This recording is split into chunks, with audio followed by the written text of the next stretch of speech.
Well, slow down out there, doggone it. And if you won't slow down, we're going to put some stripes on the road that's going to trick you into doing that. Let's talk to ODOT about that. Dave Thompson joining us this morning. Dave, good morning.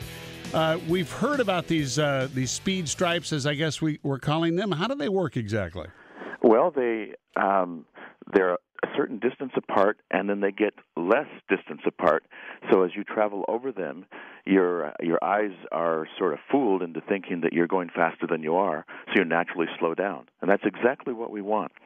This particular part of Oregon 211 at DeBarco Road is a 45-mile-an-hour speed limit, and our traffic analysis shows that many people are going 55 or more.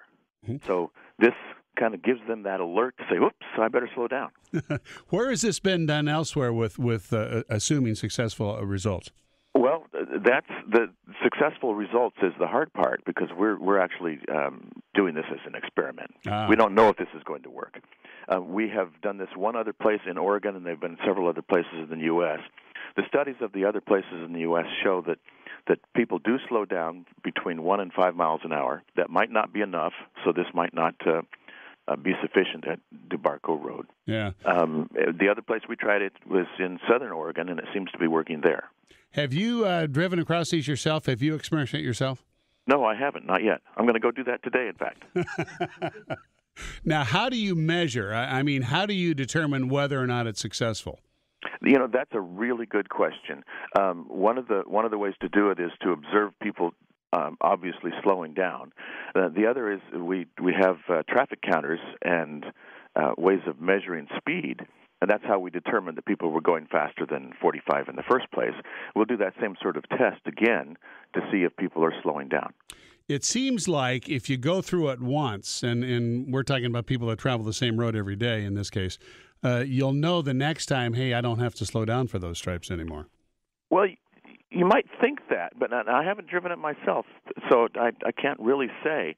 But we're not trying to fool people, so we want people to know that that's there. But what we want them to do is to be consciously alert as to how fast they're going. So even if it defeats the purpose of trying to fool them, which is not actually what we're trying to do, no. The moment they get on these stripes, that will make them think about what they're doing. And what they're doing is driving a several-ton vehicle at a speed 10 miles above the speed limit as they approach a dangerous intersection. Yeah.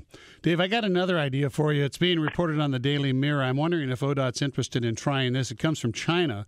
Lin Shen, a woman there, got sick of motorists speeding by her home, so she propped up a sexy blow-up doll on a tree outside her house. Things wearing red lingerie. It worked. The police spokesperson tells the Daily Mirror the unconventional trick is working.